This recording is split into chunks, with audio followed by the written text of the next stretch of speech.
Hello friends, എല്ലാവരും സുഖമായിരിക്കുന്നോ? ഇന്ന് ഞാൻ നല്ല അടിപൊളി മൊരിഞ്ഞ ഒരു പഴംപൊരിയുടെ റെസിപ്പി ആയിട്ടാണ് വന്നിരിക്കുന്നത്.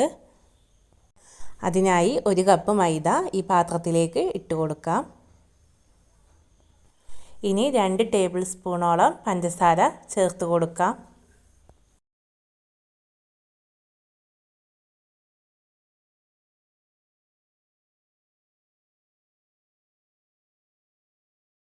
ഇനി അതിലേക്ക് ഒരു 1/2 ടീസ്പൂണോളം സോഡാപ്പൊടി ചേർത്ത് കൊടുക്കാം. ഇനി വീഡിയോയിൽ കാണുന്ന പോലെ ഒരു കപ്പിന് 2 കപ്പ് വെള്ളം കുറേശ്ശെ ചേർത്ത് കട്ടയില്ലാതെ ഒന്ന് മിക്സ് ചെയ്തെടുക്കാം.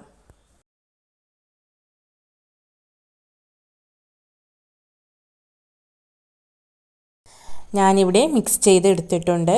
ഞാനിതിലേക്ക് ഒരു 1/4 ടീസ്പൂണോളം മഞ്ഞൾപ്പൊടി കൂടി ആഡ് ചെയ്തിട്ടുണ്ടായിരുന്നു. അത് വീഡിയോയിൽ നിന്ന് മിസ്സായിപ്പോയി. ഇതാണ് ഞാൻ പറഞ്ഞ സ്പെഷ്യൽ ചേരുവ, എള്ള്. ഇത് ഇട്ടിട്ട് നല്ല ഒന്ന് മാവ് മിക്സ് ചെയ്ത് എടുക്കാം. ഇതുവരെ നിങ്ങൾ എള്ളിട്ടിട്ട് പഴംപൊരി ഒന്ന് ട്രൈ ചെയ്ത് നോക്കിയിട്ടില്ലെങ്കിൽ ഒന്ന് ചെയ്ത് നോക്കൂ, നിങ്ങൾക്ക് ഉറപ്പായും ഇഷ്ടമാവും. ഞാനവിടെ മാവ് മാറ്റി വെച്ച് 4 നേന്ത്രപ്പഴം നീളത്തിൽ അരിഞ്ഞെടുത്തിട്ടുണ്ട്. എന്നിട്ട് ചട്ടിയിൽ എണ്ണ ഒഴിച്ച് എണ്ണ നല്ല ചൂടായതിന് ശേഷം ഓരോന്നായിട്ട് അതിലേക്ക് മുക്കി ഇട്ട് കൊടുത്തു. നല്ല തീ കൂട്ടി വെച്ചതിന് ശേഷം പഴം അതിലേക്ക് മാവിൽ മുക്കി ഇട്ട് കൊടുത്തതിന് ശേഷം തീ ഒന്ന് കമ്മിയാക്കി വെക്കുക. ഒരു പുറം നന്നായി മുരിഞ്ഞ് വരുമ്പോൾ ഒന്ന് തിരിച്ചിട്ട് കൊടുക്കുക.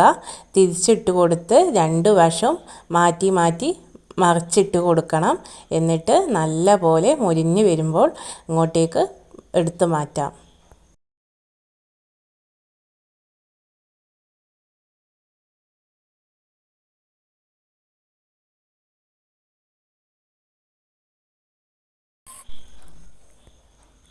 ഇനി അടുത്തതും കൂടി അങ്ങനെ ചെയ്ത് കൊടുക്കാം. അങ്ങനെ എല്ലാ പഴവും അങ്ങനെ 2 സൈഡും നന്നായി മൊരിയിപ്പിച്ച് എടുത്തു മാറ്റാം. നിങ്ങൾ എൻ്റെ ചാനൽ ആദ്യമായിട്ടാണ് കാണുന്നതെങ്കിൽ ഒന്ന് സബ്സ്ക്രൈബ് ചെയ്യണം. അതുപോലെ അടുത്തുള്ള ബെൽ ബട്ടണും ക്ലിക്ക് ചെയ്യണം. എന്നാലേ ഇനി ഞാൻ ഇടുന്ന വീഡിയോസ് നിങ്ങൾക്ക് നോട്ടിഫിക്കേഷനായിട്ട് വരികയുള്ളൂ. അതുപോലെ നിങ്ങളുടെ ലൈക്കും കമൻറ്റും രേഖപ്പെടുത്തണം. അപ്പോൾ ഇനി അടുത്ത നല്ലൊരു റെസിപ്പിയായിട്ട് വീണ്ടും കാണാം. അതുവരേക്കും ബായ്.